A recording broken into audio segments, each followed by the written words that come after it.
오늘은 충성 강의 두 번째 시간이에요. 충성 강의 두 번째 시간입니다. 고린도전서 우리 한번 같이 읽어봤으면 좋겠어요. 같이 읽을게요. 시작. 그리고 맡은 자들에게 구할 것은 충성이니라. 아멘. 아멘. 여러분, 이 충성이란 강의는 어느 정도 좀 이렇게 신앙적으로 좀 성장하신 분들, 그래서 하나님의 일을 내가 하고 싶다, 또는 하나님께서 어떤 비전을 주셨거나 또 사명이 있는 분들, 뭐 이런 분들한테 잘 어울리는 그런 필요한 그런 성품입니다. 나는 아직 예수님 믿은 지 얼마 안 됐어, 이렇게 얘기하시면 이 충성이란 강의가 그분한테는 그렇게 필요는 없어요. 왜냐하면 아직은 그분은 십자가의 사랑을 더 깊이 체험하시는 것이 더 중요합니다. 그래서 하나님 사랑이 얼마나 좋은지 위대하신지를 우리가 경험해 봐야 되잖아요. 그러고 나서 이제 성장한 이후에 이제 하나님의 사역을 할 때 필요한 이런 성품이에요. 근데 여기 계신 분은 우리 사랑이나 우리 시은이나 영광이 빼놓고는 나머지는 다 하나님 앞에 이제 열심히 일을 하고자 하는 그 열정이 있는 분들이라고 저는 믿습니다. 그래서 정말 다 필요한 그런 말씀이라고 생각을 해요. 여러분, 하나님께서는 우리에게 참된 충성을 하기를 원하세요. 참된 충성. 참된 충성이라는 것은 하나님께 기반을 둔 충성입니다. 하나님 그 자체에 충성을 하는 것이 참된 충성이에요. 어떤 사역의 그 조건이나 환경, 여건, 뭐 이런 것들이 시시각각 변하고 내 생각대로 잘 안 돼요. 이 사역을 이끌어가는데 잘 안 되고, 그리고 너무 이렇게 막히는 것들이 많아. 이런 것들이 많아도 참된 충성을 하는 사람은요, 절대 불안해하지 않습니다. 어떤 불평하지 않아요. 그냥 항상 꾸준합니다. 그러고 나선 내 계획대로 잘 안 돼. 그래도 뭐 원망하지 않습니다. 누구 원망하지 않아요. 왜 그러냐면 그것은 하나님 자체에 충성하기 때문에 그래요. 우리가 하나님의 일을 하고 하나님의 사역을 한다고 하면은 형통하게 될 줄 알아요. 모든 것은 형통하게 될 거라고 생각을 해요. 잘 뻗어나가는데 막 막혀, 막 어지러워, 힘들고 막 난장판이 되는 거, 엉망진창이 되는 것 같아요. 그렇다고 해서 이거 하나님께서 이것을 잘못 인도하고 계시나? 하나님이 함께하지 않고 계시나? 이렇게 생각하지 않는다는 거예요. 우리가 예를 들어서 모세가 그랬잖아요. 모세가 하나님께서 이스라엘 백성, 히브리 백성을 출애굽시키라고 명령을 하셨어요. 그리고 지팡이를 주셨어요. 놀라운 이적들을 행할 수 있는 힘을 주셨어요. 능력을 주셨어요. 그래서 가서 바로 왕한테 이스라엘 히브리 백성을 이제 내보내 달라라고 이제 요구를 했어요. 그리고 막 이적들 펼쳤죠.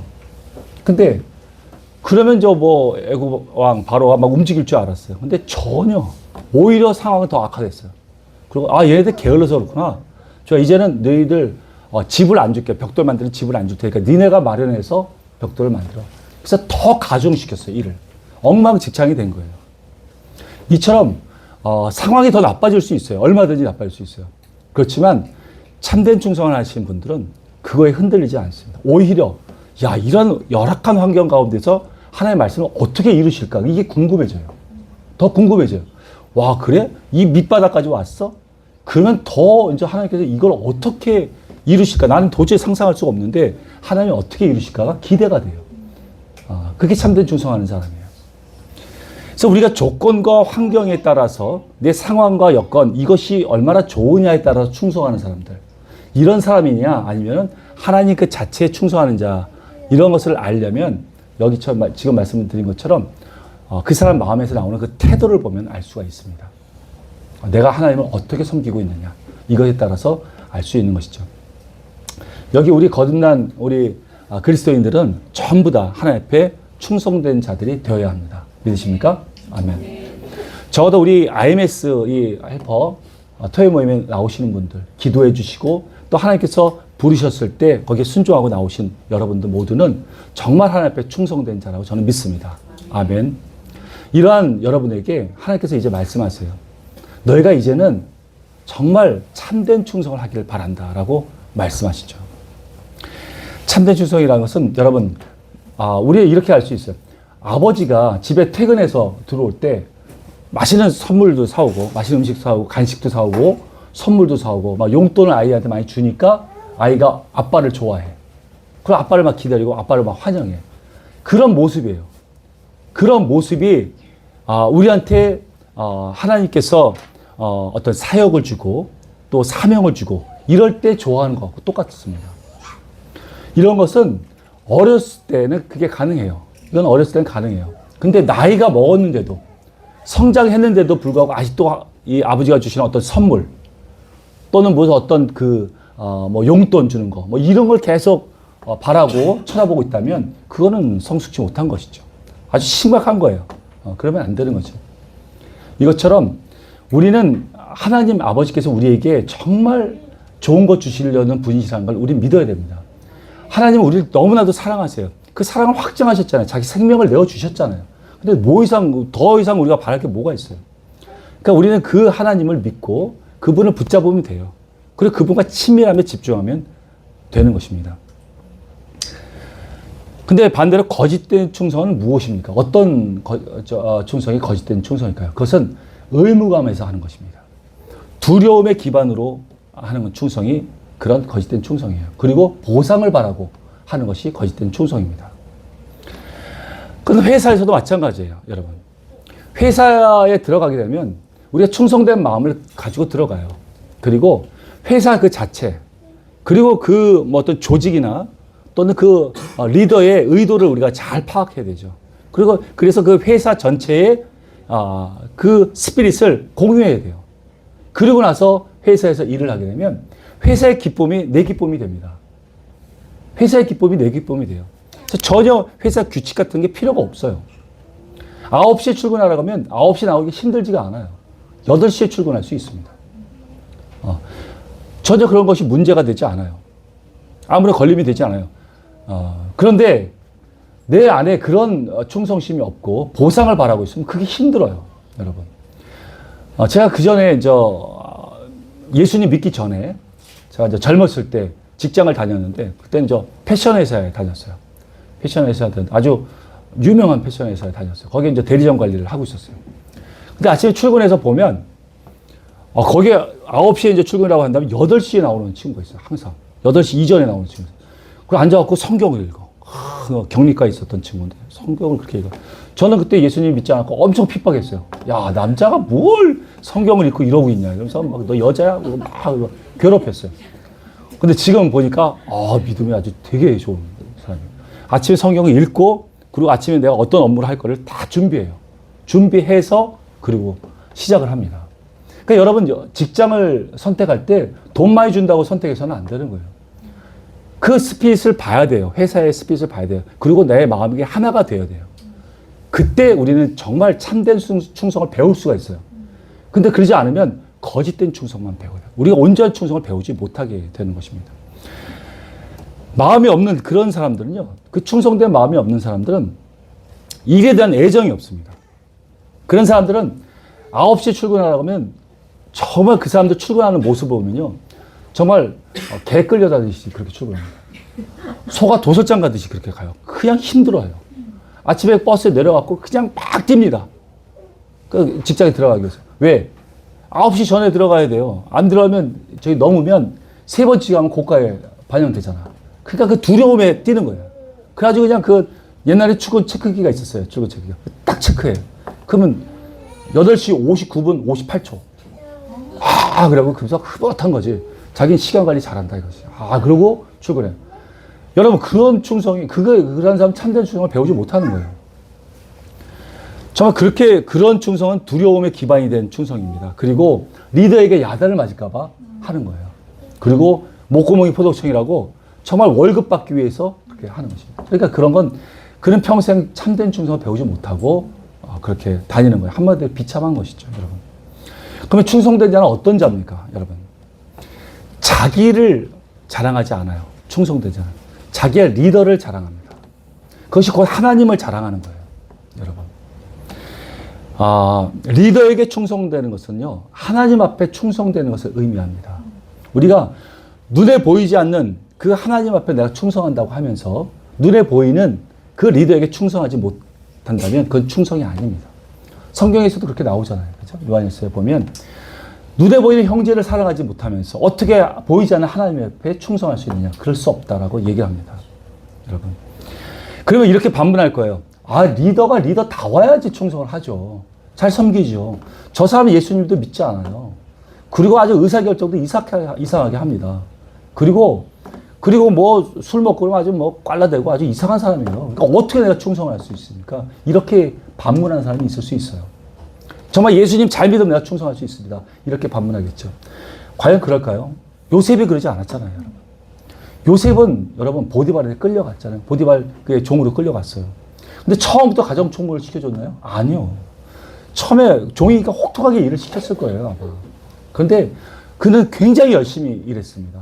그 사람이 어떤 종교를 갖든 상관이 없었어요. 열심히 일했어요. 열심히 일했더니 정말 그 보디발이 그를 인정했어요. 하나님이 함께 있음을 봤습니다. 그러나서 가정 총무를 세웠죠. 근데 거기서도 또 오해를 받고 지하 감옥에 들어갔잖아요. 근데 거기 가서도 그 간수에게 충성을 다했습니다. 최선을 다했어요. 근데 거기서도 인정을 받았어요. 그렇게 될 때 하나님께서 비로소 쓰실 수가 있는 거예요.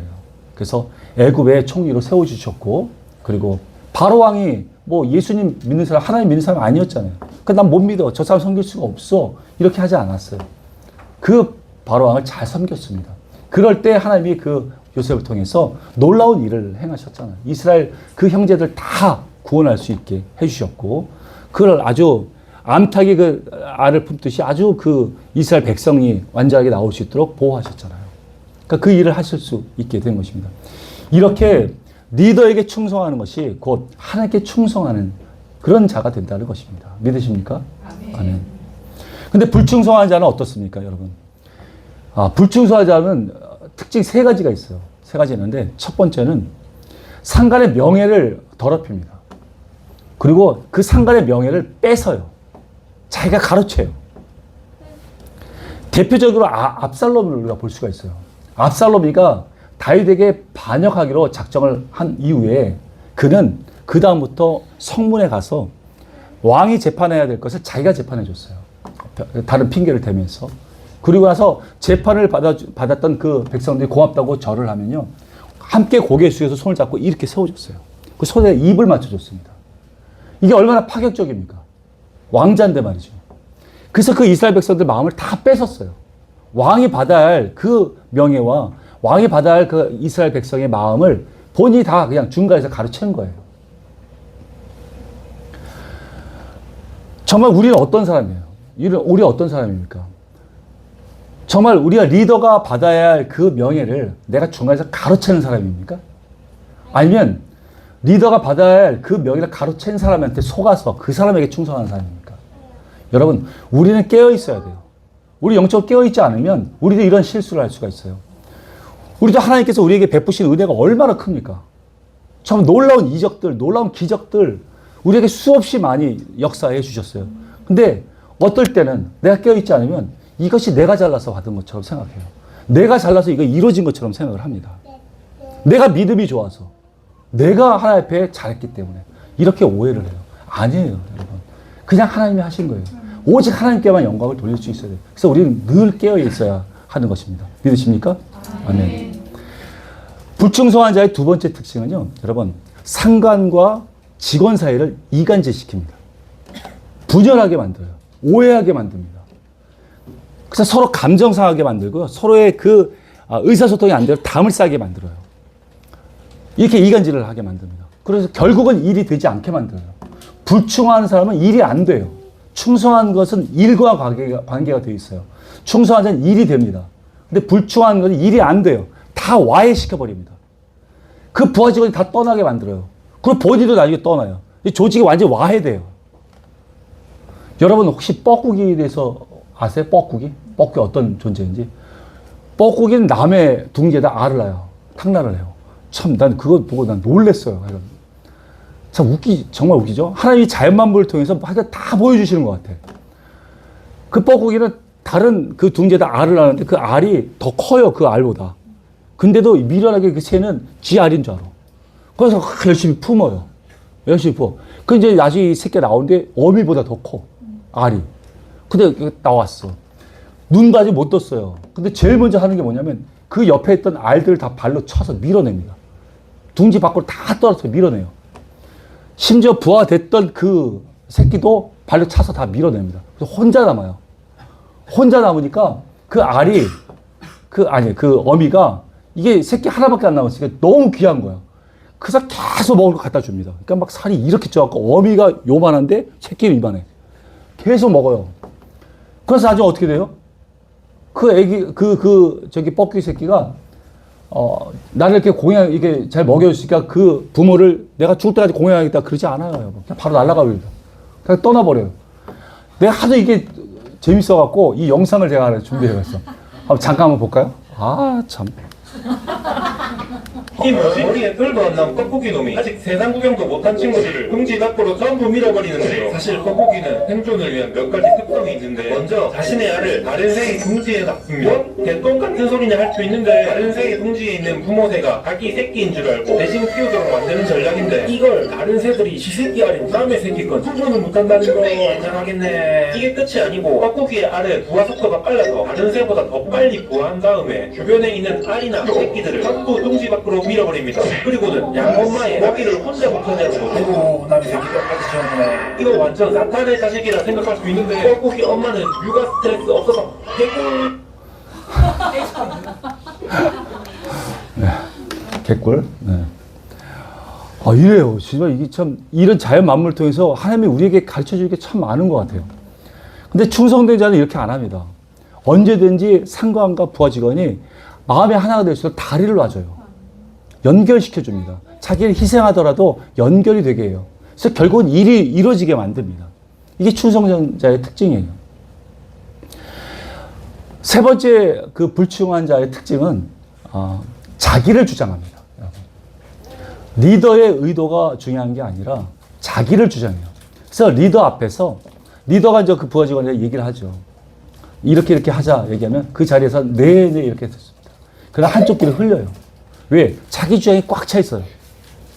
자기 주장이 꽉 차 있기 때문에 그 상관의 말을 듣지 않습니다. 왜? 상관의 결정이 미련하다는 거예요. 올바른 결정을 하지 못했다는 거죠. 이유가 다 있어요.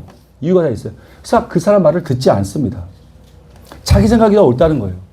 여러분, 항상 말씀드리지만 최고의 선택이라는 것은 우리가 완전한 자가 아니기 때문에 최고의 선택을 할 수가 없어요. 그러면 세컨드 선택을 할지라도 마음이 하나가 되는 것을 하나님께 중요하게 보십니다. 거기에 놀라운 역사가 일어나요. 마음이 하나가 되는 것이 더 중요한 거예요. 그게 최선의 선택입니다. 근데 우리는 최고의 선택을 하지 못했다고 리더를 비난합니다. 그리고 그의 말을 듣질 않아요. 그걸 마음이 나눠지는 거예요. 흩어지고 떠납니다. 이것이 불충성한 자의 특징인 것입니다. 근데 충성은 이것을 넘어서는 거예요. 넘어서는 거. 다윗이 그랬잖아요. 다윗의 상관이 사울이 얼마나 미련한 결정을 했습니까? 자기를 죽이려고 얼마나 그렇게 많이 괴롭혔어요. 그래도 그는 기름 부은 자라고 해서 손을 대지 않았어요. 끝까지 충성했습니다. 하나님께 충성했어요. 아브라함도 마찬가지입니다, 여러분. 아브라함도 이삭을 주셨잖아요. 근데 하나님께 이상한 결정을 하셨어. 번제로 바치래요. 여러분 아십니까? 칼을 들어서 그냥 푹 찔러 죽이는 게 아니에요. 각을 떠야 돼. 각 번제는. 이 뼈와 살을 이렇게 발라야 된다니까요, 여러분. 자기 아들을 바를 생각이었다니까요, 뼈와 살 사이를. 그 생각하고 이 칼을 든 거예요, 여러분. 야, 나는 그게 참 대단하다고 생각해요, 그 아브라함이. 그 믿음이. 근데 이렇게 하나님 충성된 자는 하나님의 말씀, 그 리더의 말하는 것을 그냥 다 받아들여요. 물론 여러분, 절대 진리를 받아들이라고 말씀드리는 건 아니에요. 당연히 예수님 믿지 마라, 교회 나가지 마라, 이런 것들을 끝까지 충성하는 게 충성이 아니라 일반적인 의사결정, 그 가운데 마음이 하나가 된다는 그런 말씀을 드리는 것이죠. 이렇게 충성된 자는 자기를 주장하지 않습니다. 리더를 주장하고 리더의 의견을 다 받아들여요. 그 가운데 자신의 할 일들을 해 나가는 것이죠. 하나님께서는 우리를 쓰시고자 하실 때 먼저 충성의 훈련을 받게 하십니다. 충성 테스트를 먼저 하세요. 그리고 충성에 대한 훈련을 먼저 가르치고 나서 그리고 하나님은 우리를 사용하시려고 하십니다. 저에게도 하나님께서는 충성 테스트가 있었어요. 저는 한 20여 년 전에 저는 저 선교 단체에 들어갔습니다. 그래서 거기서 선교 훈련을 아주 열심히 받고 있었어요. 그것은 제가 이제 직장을 다니면서 했었던 건데 거기서 훈련받았던 것은 모든 문화 영역, 모든 문화 영역에 하나님의 원리 원칙들이 다 있다라는 것을 배웠어요. 성경적인 그 문화 원리 원칙들을 배워요. 그리고 그것을 실제 살아보는 그런 훈련인 거예요. 그러니까 굉장히 빡세요. 네, 좀 많이 힘들어요. 그렇지만 그것을 이제 훈련을 받기 시작했죠. 근데 하나님께서는 저를 그 훈련을 시키시면서 저를 바라봤는데 저에게는 굉장히 안 좋은 습관이 하나 있었어요. 그것은 뭐냐면 한 직장에 오래 있지 않는다는 거예요. 한번 직장에 들어가면 쉽게 그만둔다는 거예요. 재미가 없어. 가장 오래 다니는 데가 한 3, 4년 다니는 게 가장 오래되고 짧게 6개월이면 그냥 그만두는 거예요. 그냥. 재미없어. 처음에 저는 그냥 들어가면 열심히 일합니다. 열심히 일해요. 그러니까 모든 사람이 저를 좋아했어요. 이야, 이렇게 열심히 하니까 막 너무 좋아했어요. 전 그때 이제 머리숱도 많아갖고 젊었기 때문에. 사람들이, 아이고, 호감형이라고 해서 되게 좋아했어요. 지금은 뭐 완전히 망가졌지만. 열심히 일했어요. 굉장히 열심히 일했어요. 그러면 6개월 정도 딱 되면 딱 그만두고 싶은 마음이 딱 드는 거예요. 그래서, 너무 오래되니까 이제 그만둬야겠다. 그래서 딱 사표 던지고 나와요. 그럼 사람들이 막 붙잡아. 이 붙잡는 게 너무 재밌어. 뿌리치는 게 너무 재밌어. 이제 저는 가야 됩니다. 놓으십시오. 그러면 딱 나오는 이런, 멋있잖아요, 좀. 교만 덩어리예요, 교만 덩어리. 그런 삶을 계속 살아왔어요. 직장 오래 있지 못했어요.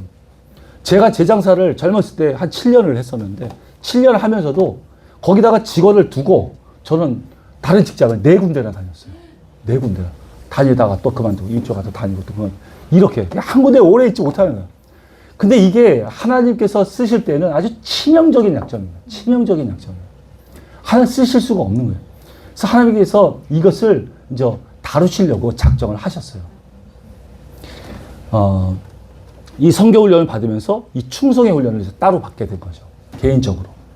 제가 이제 어떤 조그마한 회사에 다닐 때예요. 한 20여 년 됐죠. 그때 사업부장으로 가서 일하고 있었을 때예요. 사업부장으로 일하고 있었는데 어느 때에 갑자기 제가 내 마음에 교만한 마음이 막 들기 시작했어요. 내가 이렇게 교만한 사람은 아니었던 것 같은데 교만함이 막 내 밑에 있었던 그 교만이 막 올라왔나 봐요. 드러나기 시작했어요. 교만한 마음으로 이 사장하고 회의를 하는데 막 싸우는 거예요. 사장하고 왜 싸웁니까, 직원이? 어떻게 싸울 수 있어요? 근데 사장하고 막 싸우는 거예요. 사장이 어떤 의사결정을 내는데 이게 무슨 의사결정이 이렇습니까? 그러고 막 대들고 막 싸웠어요. 그러니까 사장이 볼 때 너무 답답한 거죠. 말이 안 되는 거 아니에요. 그러니까 막 서로가 막 이상한 관계가 됐어요. 그래서 제가 이제 제 방에 딱 와서 생각한 게, 너무 오래 다녔다. 여기를 내가 이제 차장으로 스카우트해서 와서 지금 부장을 하고 있는데, 한 3, 4년 된 것 같아요. 그래서 야, 내가 이렇게 오래 다니냐. 이게 말이 안 된다. 그만둘 때가 됐다. 그래갖고 사표를 딱 썼어요. 사직서 쓰고. 평상시엔 사직서도 안 쓰고 그냥 가버리는데, 사직서 써서 일신상의 이유로 이제 그만둔다. 그리고 내 이 회사를 계속 기도하겠다. 거기 기독교 회사였으니까 기도하겠습니다. 그리고 딱 던지고 나왔어요. 그랬더니 사장이 붙잡는 거야. 그러지 말고 그냥 계속 일하자. 왜 그러냐 막 붙잡았어요. 아니에요. 됐어요. 내가 너무 잘못한 게 많고 부족한 것 같아요. 나 그만두겠습니다. 그리고 딱 나왔어. 그래서 집에 와서 너무 기분이 좋았어. 너무 후련한 거야. 이제 자유롭잖아. 그래서 막 자유롭게 이제 쉬다가 저녁에 기도를 하는데 하나님께서 다시 들어가라는 거야. 그래서 하나님 안 돼요. 어떻게 다시 들어가면 저는 막 싸우고 나왔습니다. 어떻게 제가 다시 들어가면 이게 말이 안 돼요. 안 됩니다. 막 그랬어요. 근데 하나님은 그냥 들어가라. 다시 들어가. 안 되죠. 밤새도록 울었어요. 안 된다고. 안 됩니다. 지금 들어가면 너 갈 데 없어서 온 거지 막 이렇게 할 거 아닙니까? 얼마나 그 자존심 상합니까? 안 돼요. 막 계속 하나님 변하지 않고 들어가라는 거예요. 제가 그래도 나름대로 하나님이 경외하는 사람이에요. 그래서 그 말씀대로 따랐어요. 그 다음날 아침에 갔습니다. 가서 그 사장한테 가서 정말 고개 숙여 정말 죄송합니다. 제가 잘못했으니까 용서해 주시고 다시 좀 받아주십시오. 라고 했더니 하나님께서 그 사장의 마음을 만져주셨나 봐. 그래가지고 그래 노부장 그러면 우리 다시 한번 열심히 해보자. 그렇게 됐어요. 그래서 네 알겠습니다. 그리고 다시 일을 했어요. 근데 얼마 지나지 않아서 정확하게 6개월 만에 또 싸웠어. 근데 이번에는 막 그냥 책상 엎었어요. 거의 막 엎고 막 들려고 이런 의사결정 이렇게 하자고 그러고 막 그냥 막 싸웠어요. 막 사장하고. 그러니까 사장도 말이 안 되는 거 아니에요. 뭐 이런 직원이 다 있어. 그냥 시키면 하는 거지. 그냥 막 싸웠어요. 제가 굉장히 교만했던 이유가 업무들이 굉장히 막중한 업무를 많이 받아서 그럴 것 같아요. 막중한 업무를 많이 받아서 제가 뭐 광고 집행이나 모든 업무들을 제가 다 하다 보니까 그렇게 교만해졌던 것 같아요.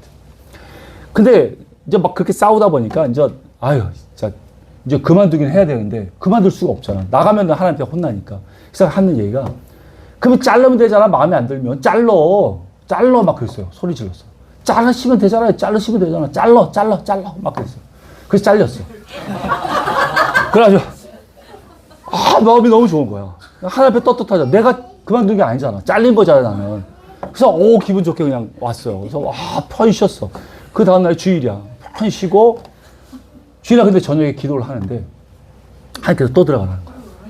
다시 들어가.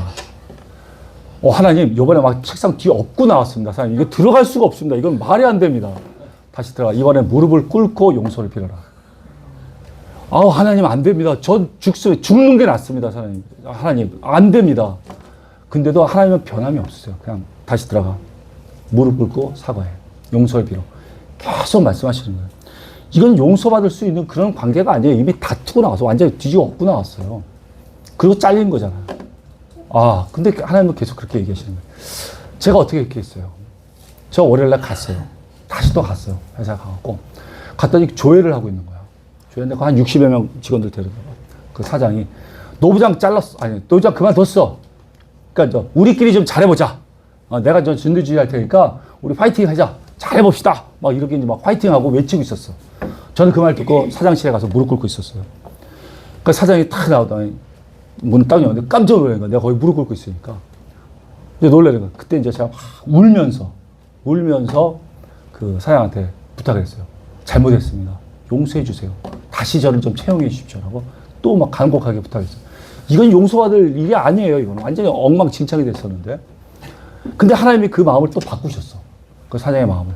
그래서 그래 노부장 그럼 또 다시 잘해보는 거야? 라고 또 용서를 받았어. 참. 그리고 하는 얘기가 여기서 무릎 꿇는 것처럼 모든 직원들한테 가서 다 무릎을 꿇고 용서를 빌려. 거기는 전 직원들한테 다. 근데 직원들이 뭘 잘못했습니까? 그렇게 하라는 거예요. 그러니까 하나님께서 테스트 하시는 것 같아요. 와, 저 안에는 그 더럽고 교만하고 불충스러운 게 막 깎여나가는 순간이에요. 완전히 아주 난장판이 됐어요. 제 마음속에는. 그래서 다 일일이 가서 사과를 했어요. 무릎을 꿇었어요. 다 사과했어요. 그리고 나서 좌천됐어요. 그 회사에서 이제 큰, 우리, 아주 유력한 그 상품들이 있었어요. 판매하는 상품이 있었는데, 그거 말고 서브로 준비하는 게 있었는데, 음식 프랜차이즈를 준비하고 있었어요. 그 압구정동에 큰 식당을 차렸어요. 1호점을. 거기 주방에서 그릇을 닦았어요. 모든 업무 좌천돼갖고, 난 그냥 쫓겨나갖고, 좌천돼갖고, 이제 거기서 그릇을 닦은 거예요. 직원들이 이제 본사가 거기서 가까우니까 와갖고 밥을 먹고, 이제 접시를 밀어 좀 식기를 주면 인사하고 닦은 거예요. 그래서 막 썩소차 지어가면서, 그러면서 이제 그걸 했어요. 정말 제 안에는 더러운 습성이 다 깎여나가기를 간절히 바랬어요. 정말 이렇게만 해서 이게 없어진다면 난 할 수 있겠다라고 그러고 참아내고 이제 했어요. 인대하고. 그리고 한 달 만에 다시 이제 본사 올라가서 정말 시시한 업무 하나 가지고 이제 일을 하고 있었죠.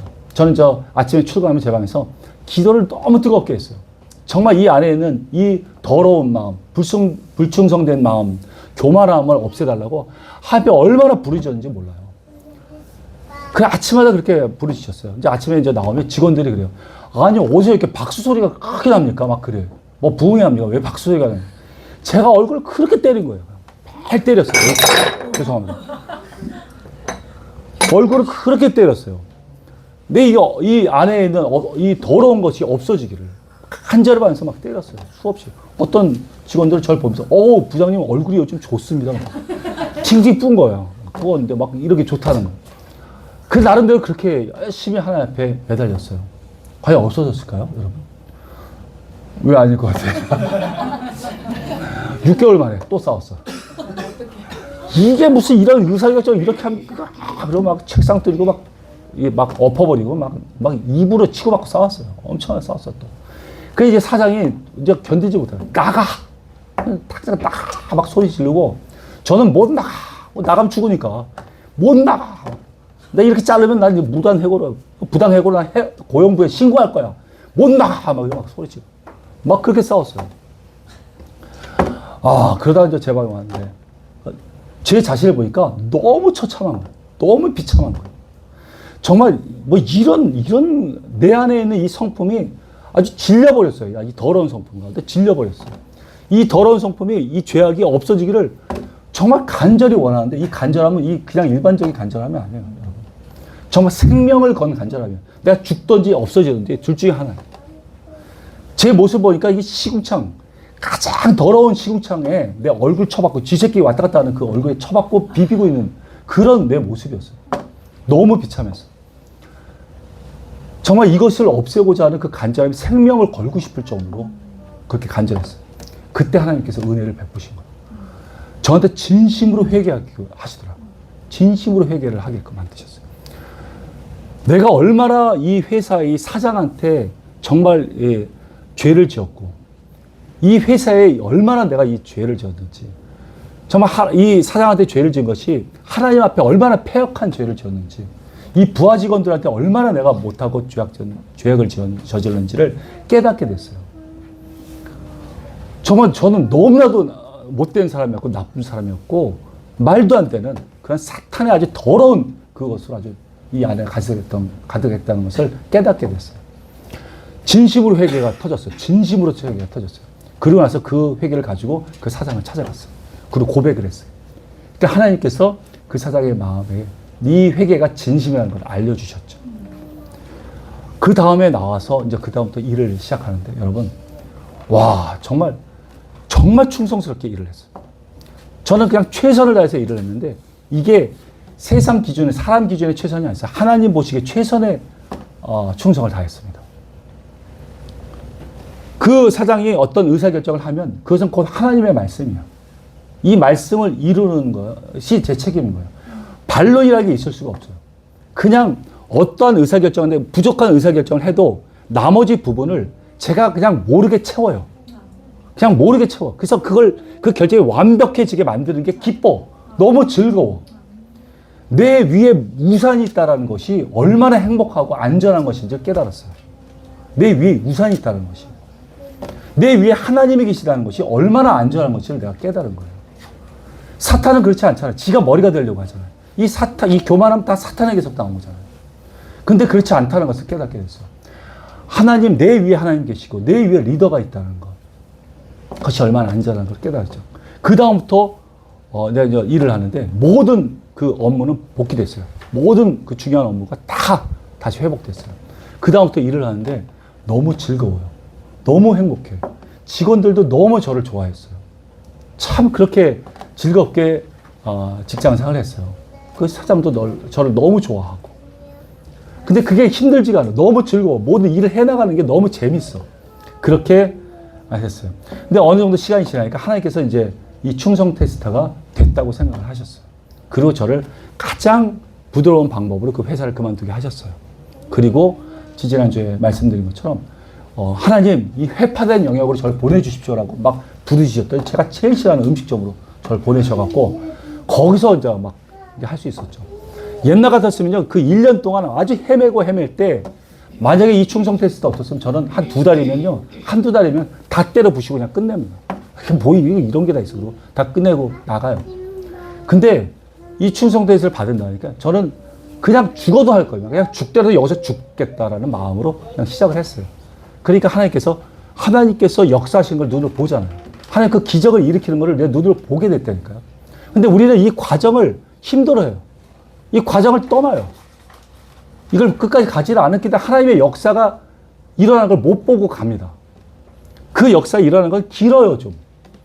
지금은 이제 우리 하나님께서 저에게 말씀하시면 저는 즉각적으로 그 말씀을 붙잡습니다. 절대 그 말씀을 놓지 않아요. 제가 이 선교단체를 하나님께서 세우라고 하시는 것도 2010년에 주신 말씀이었어요. 2010년에. 근데 저는요, 제 능력으로 한다면 저 이거 세울 수 있죠. 금방 세우죠. 뭐 어려울 게 뭐 있어요. 뭐 프랜차이즈 영업하고 다 그런 걸 해봤던 사람인데 사업을 해봤던. 금방 세요. 근데 그렇게 세우면 쑥대 받는다는 걸 알아요. 완전 만찬에다가 아주 박살난다는 걸 알아요.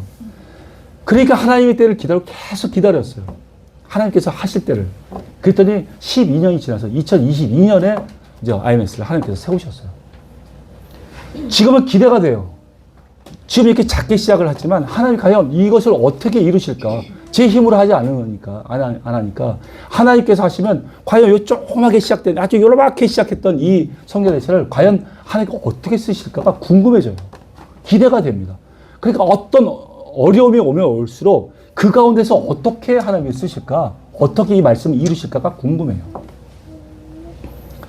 근데 분명히 이 과정 가운데는 어려움이 있어요. 힘든 과정이 분명히 있습니다.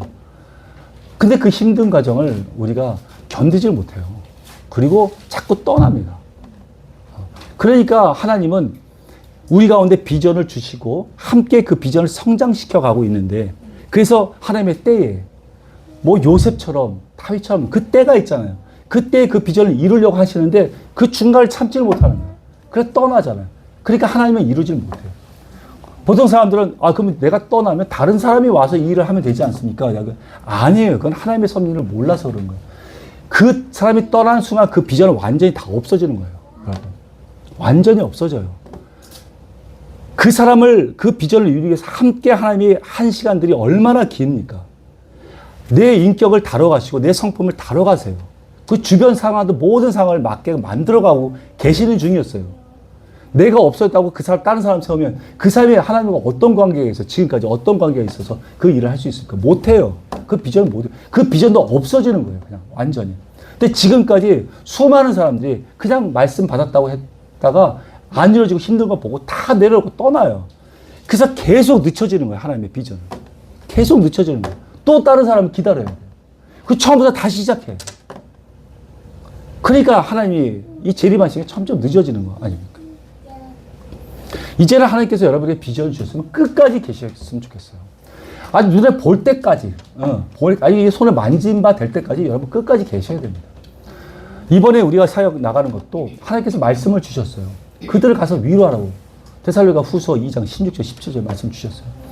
가서 위로하고 그들의 말과 그들의 행동이 견고하게 될 수 있도록 도와주라고 말씀하셨어요. 이 말씀이 가서 이루어지고 눈으로 봐야 될 거 아닙니까? 이 짧은 거라도. 여러분이 나중에 이제 여러분이 비전 받고 사명 받으면요. 그 말씀이 이루어질 때까지 그 자리에 지키시면 하나님이 하십니다. 아멘. 근데 우리가 하려고 하니까 지치는 거예요, 여러분. 우리가 하려고 하니까. 하나님께 맡기세요. 믿으십니까? 아멘. 여러분, 믿음은 보고 믿는 것이 아닙니다. 가능성이 있어서 믿는 게 아니에요. 정말 잔머리 굴려가면서 믿는 게 아니에요.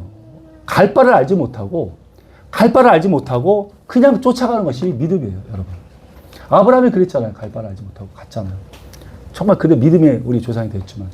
여러분, 만약에 그 분에게, 그 아브라함에게, 야, 넌 지금 내가 약속의 땅으로 보내줄게. 그런데 야, 거긴 되게 아주 싸움 잘하는 애들이 많아. 7족속인데 아주 싸움 엄청 잘해. 그 얘기를 만약에 함께 했으면 아브라함 안 갔을지도 몰라요. 근데 그런 얘기 안 했어요. 그죠? 거의 젖과 꿀이 흐르는 땅이야. 그러면 이렇게 얘기해서 그냥 보내주셨어요. 여러분, 우리도 우리에게 비전을 보여주는 건 너무 아름다운 것을 보여주셨어요. 그죠? 너무 멋진 곳을 보여주셨어요. 근데 막상 가보면 아니야. 황무한 곳이야. 막 황폐한 곳으로 가 있어. 이야, 이렇게 힘들어. 그럼 하나님이 나를 속였나? 이게 잘못 인도하셨나? 이렇게 오해할 수 있죠. 아니에요. 거기가 맞아요, 여러분. 그곳이 여러분이 하나님께서 보내고자 하신 그곳이에요. 그곳에 우리가 있기만 하면 그곳에 하나님께서 우리를 통해서 복을 흘려 보낸다니까요. 그래서 거기서 젖과 꿀이 흐르는 땅으로 만드신다는 거예요. 여러분, 우리가 만약에 이제 그렇지 않고 젖과 꿀이 흐르는 땅에 갔어. 하나님의 성품들이 가득한 사람들이 가득해. 그리고 하나님의 통치의 그 문화, 모든 문화가 하나님의 말씀대로 그렇게 살아가고 있어. 야, 정말 멋있잖아요. 내가 원했던 곳이야. 여러분, 그곳에 여러분 있다 그러면 여러분 긴장하세요. 죽은 거예요, 여러분. 죽은 거라니까. 하도 말 안 들으니까 그냥 너 뭐 상급이고 뭐, 야, 기업이고 뭐, 야, 면류가 다 필요 없어. 넌 거듭났으니까 그냥 구원만 받아라. 그냥. 이 낙원에 가 있어라. 그 낙원을 보낸 거예요, 여러분. 죽은 거예요. 여러분 하도 쓸모없어서. 하도 뺀질거리고 그냥 보내기만 하면 도망가고 그냥 빠져나가니까, 미꾸라지가 빠져나가니까 그냥 넌 기업도 필요 없어. 그냥 낙원에 가. 그냥 먼저 가 있어라. 그렇게 보낸 거예요, 여러분. 여러분, 우리가 황폐한 곳에 가 있는 것, 황무한 곳에 가 있는 것, 우린 빛이기 때문에 어둠에 가는 것이 당연한 것입니다. 믿으십니까? 아멘. 그것을 힘들거나 두려워하지 마십시오. 우리가 마땅히 있어야 할 곳이고, 그곳에서 그것을 정말 젖과 꿀이 흐르는 땅으로 하나님께서는 바꾸신다는 것입니다. 그 사실을 믿어야 되는 거예요. 믿으십니까? 아멘. 그리고 충성은 보상을 바라지 않습니다. 누구나 보상을 바라고 일을 해요. 여러분. 회사에서도 마찬가지죠. 아주 열심히 일했어요. 열심히 일했어. 막 그냥 정말 뭐 사이지 않고 열심히 일했는데 뭐 칭찬은커녕 그냥 막 박살났어. 오히려 막 깨졌죠. 그러면 정말 일하기 싫죠. 막 힘들고 지쳐요. 여러분 그게 보상을 바라고 일하는 겁니다. 보상을 바라고 일하는 거예요. 누가복음 17장에 보면 이런 말이 나와요. 여러분. 종이 밖에서 힘들게 일하고 들어온 종한테 누가 야 너 힘들게 일했으니까 가서 좀 쉬어라 이렇게 말할 주인이 누가 있냐. 그래요.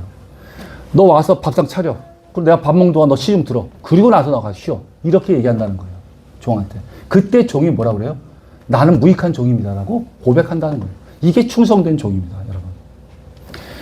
여러분 이런 충성됨이 없어서 세상이 변하지 않습니다. 계속 우리가 인간적인 방법으로 떠나고 했기 때문에 이 세상이 변하지 않는 거예요. 여러분 어디 가서 하나님께서 일을 시켰을 때 보상 바라지 마십시오. 어느 직장 갔을 때 진급도 바라지 마세요. 칭찬도 바라지 마세요. 하나님께 여러분을 들어서 그곳에 넣으셨다는 것, 집어넣으셨다는 그 자체만으로 여러분 기쁨이고 그게 보상이고 그게 인정입니다. 믿으십니까? 아멘. 여러분 영상을 하나 보려고 그래요. 영상. 여러분도 다 보셨던 영상일 거예요. 근데 이 영상을 보면 저와 여러분이 하는 일이 하나님 앞에서는 완전히 무익하다. 아무것도 없다라는 것을 아마 깨닫게 될 거예요. 우리가 이 아들의 모습이거든요. 여러분 혹시 보셨을 거예요. 다 보셨을 거예요. 팀 호잇이라는 영상 보셨죠? 팀 호잇. 그 팀 호잇이라는 거 보면 그 아들은 소아마비로 태어났어요. 소아마비. 태어날 때부터 소아마비예요. 아무것도 못해. 손가락도 움직이지 못해. 그런 소아마비로 태어났는데 그 소아마비가 이제 아주 오래된 얘기니까 이 MS-DOS 컴퓨터 있을 때였어. 입으로 컴퓨터를 이렇게 두들겨서 칠 수 있는 그런 상태가 됐어. 좀 성장해서. 첫 마디가 이거 쳤었을 때 첫 마디가 무슨 말을 했냐면 달리고 싶다 라는 말을 적었어요. 근데 이것을 아버지가 보고 정말 이 아들과 함께 달리고자 하는 그 열정이 생겼어요.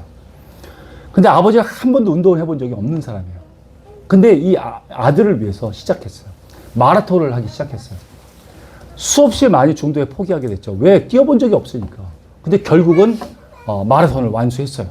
참 놀랍죠. 그 아이들을 휠체어 태우고 막 뛰어가고. 그런데 그 아들이 그걸 완수하고 나서 하는 얘기가 이걸 두들기면서 하는 얘기가 이젠 철인 3종 경기를 뛰고 싶다 라고 얘기를 하는 거예요. 철인 3종 경기. 일반 사람도 힘들어서 못하는 철인 3종 경기.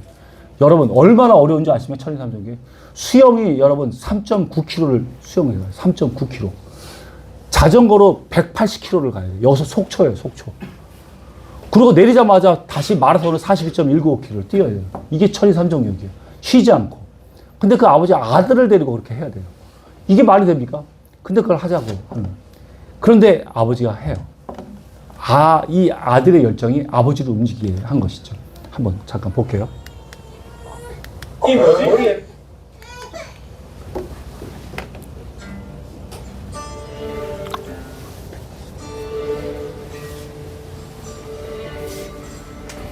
Who taught the sun where to stand in the moon? And who told the ocean you can only come this far? And who showed the moon where to hide till evening? Whose words alone can catch a falling star?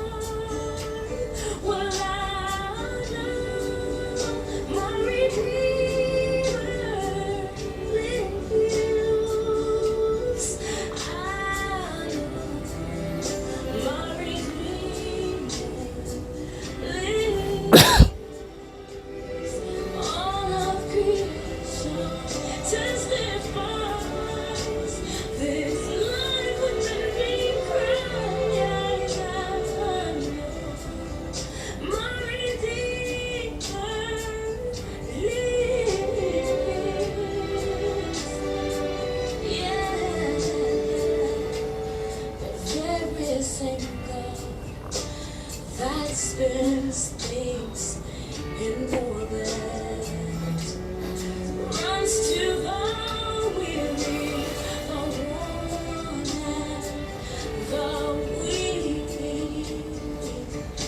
and the slain, gentle hands that hold me when I'm broken. They conquer death and bring me victory. Now I know my Redeemer lives. I know my Redeemer lives. Let all creation testify that there's life within me. My Redeemer, He lives to take away my shame, and He lives forever.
참 대단하죠. 네.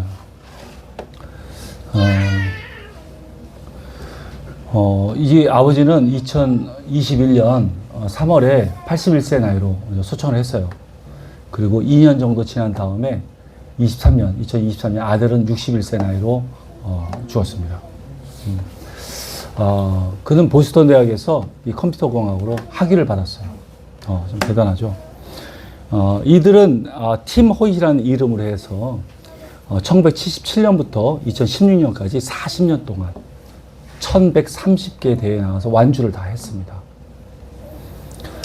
저는 여기서 좀 기억하고 싶은 게 뭐냐면 40년 동안 했어요. 40년 동안 축제해서. 이 40이라는 숫자가 우리가 많이 성경에서 듣잖아요. 다윗이 40년간 통치했죠. 또 사울도 40년간 통치했고 솔로몬도 40년간 통치했어요.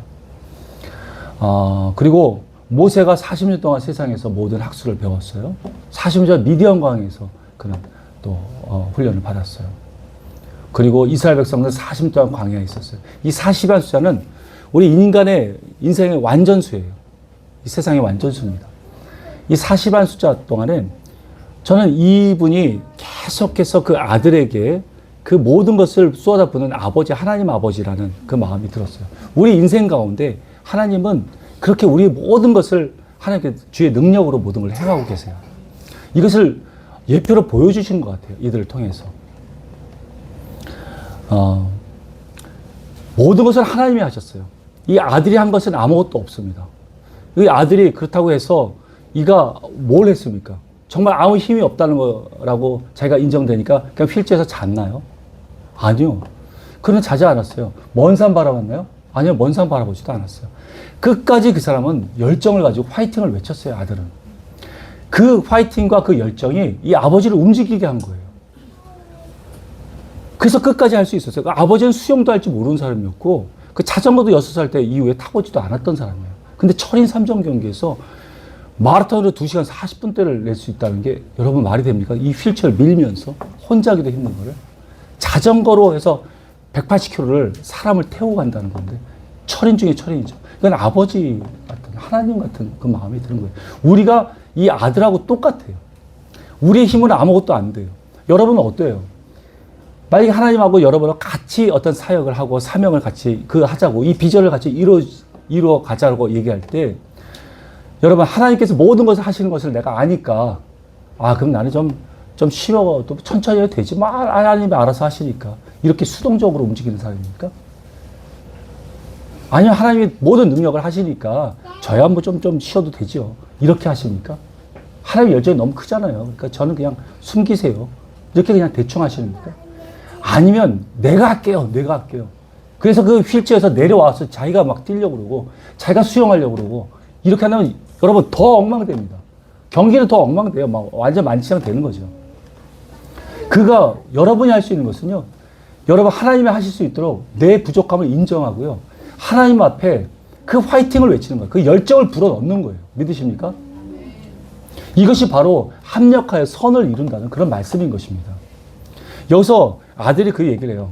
아버지는 내 날개에 밑을 받쳐주는 바람이라고 얘기합니다. 날개 밑을 날 수 있도록 모든 걸 받쳐줘요.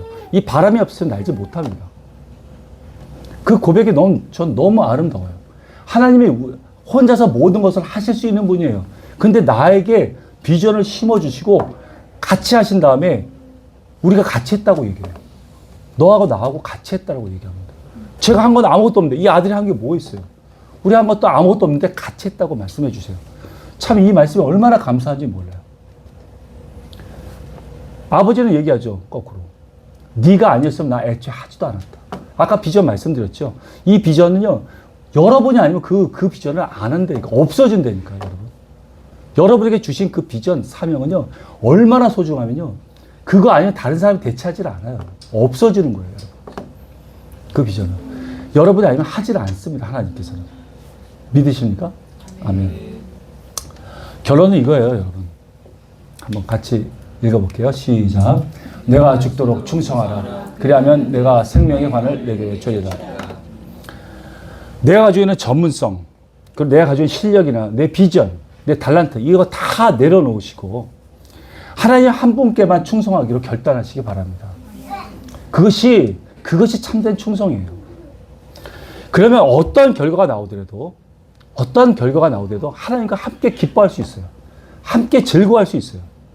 우리 하나님께 충성하고 있기 때문에 그래요.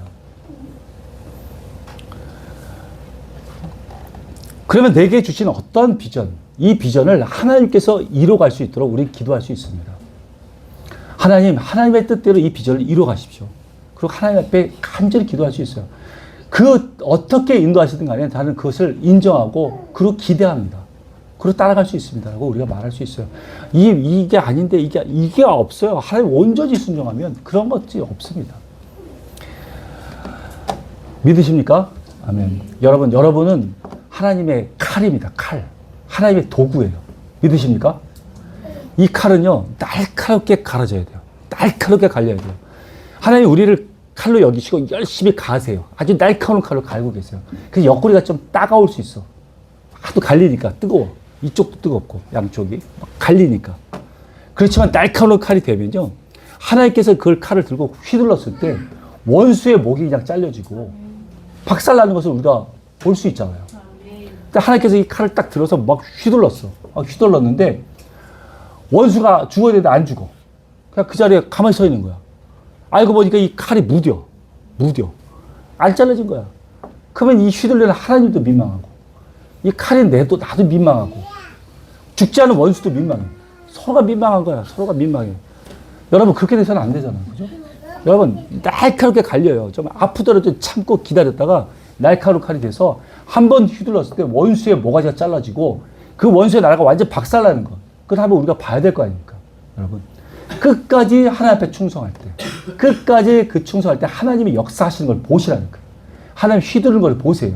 중간에 있는 그 모든 과정이 칼을 가는 과정이에요. 여러분, 그 사실을 믿으시고 끝까지 충성해서 하나님께 끝까지 쓰임받아서 하나님 나라를 위해서 우리가 그 나라를 확장하고 사단이 무너지는 것을 눈으로 보고 하나님과 함께 기뻐할 수 있는 저와 여러분이 다 되시기를 예수님의 이름으로 축원드립니다. 아멘. 기도하겠습니다. 우리가 기도할 때 정말 이렇게 고백했으면 좋겠어요. 우리는 하나님 한 분만으로 충분합니다. 여러분, 우리는 하나님께 충성하기를 원합니다. 하나님께서 주시는 그 비전은 아름답고 참 넘치도록 제 분에 넘칠 정도로 아름다운 비전이지만 그 비전을 이루신 분은 하나님이심을 내가 고백합니다. 그래서 나는 하나님 앞에 먼저 충성하겠습니다. 하나님 앞에 충성하겠습니다. 이 비전에 충성하고 이 사명에 충성하는 것이 아니라 우리 하나님 앞에 충성하겠습니다. 그래서 어떠한 결과가 나오든 함께 기뻐할 수 있는 우리가 되겠습니다. 하나님 우리를 온전히 사용해 주셔서 하나님의 날카로운 도구가 되게 해주셔서 하나님 앞에 쓰임받는 그 모든 것을 인내해서 하나님의 역사하는 것을 눈으로 볼 수 있는 우리가 되게 해달라고, 그래서 하나님과 함께 기뻐할 수 있는 우리가 되게 해달라고 우리 하나님 앞에 간절히 기도하도록 하겠습니다. 기도하겠습니다. 아버지 하나님 감사합니다. 저희들 하나님께서 사랑하여 주시고 아버지 이 충성 강의를 통해서 우리 하나님 자체에 충성하는 것이 얼마나 중요한지를 우리가 보았습니다. 모든 것은 하나님께서 행하십니다. 하나님께서 이루십니다. 우리가 행하는 것은 모든 것이 무익하다는 것을 고백합니다. 바울이 고백한 것처럼, 모세가 고백한 것처럼 우리가 가지고 있던 모든 재능과 또 우리가 가지고 있는 모든 실력들은 정말 배설물과 같은 그런 것이라는 것을 우리가 압니다. 하나님, 이제 우리 하나님 앞에 온전히 충성합니다. 하나님 그 자체에 충성합니다. 하나님, 그래서 우리 하나님께서 행하시는 그 놀라운 일을 우리가 눈으로 볼 수 있게 해주시고 아버지 이루어지는 것을 우리가 눈으로 볼 수 있는 우리가 모두가 되게 하여 주옵소서. 하나님, 이 귀한 우리 하나님 토요 모임에 참석하는 이 귀한 분들 하나님께서 은혜를 베풀어 주셔서 하나님 말씀이 이루어지는 것을 눈으로 보게 하여 주시고 하나님 정말 그리하여서 하나님 우리에게 주신 모든 비전들이 모든 것을 하나님이 행하신다는 것을 우리 삶 가운데서 경험하고 이뤄가는 저희들 모두가 되게 하여 주시옵소서. 하나님 은혜를 내려 주옵소서. 아버지 하나님 감사합니다. 저희들 사랑하여 주셔서 아버지 이 충성을 통해서 우리 하나님 앞에 충성하는 참된 충성을 가르쳐 주셔서 감사합니다. 하나님, 우리가 이 비전을 보고 충성하거나 이 사명을 보고 충성하는, 이 사역을 보고 충성하는 그런 자가 아니라 어떤 환경을 보고 충성하는 것이 아니라 어떤 여건을 바라보면서 충성하는 그런 자가 아니라 하나님 자체에 충성하여서 하나님이 역사하시는 것을 눈으로 볼 수 있게 하시고 하나님 주님께서 이루신 것을 손으로 만질 수 있는 그런 자가 될 수 있도록 하나님 우리를 끝까지 사용해 주시옵소서. 그래서 하나님과 함께 기쁨을 누리는 저희 모두가 될 수 있도록 은혜 베풀어 주옵소서. 하나님께 감사와 찬양과 경배를 올리며 예수님의 이름으로 기도 올려옵나이다. 아멘. 감사합니다. 식사하도록 할게요.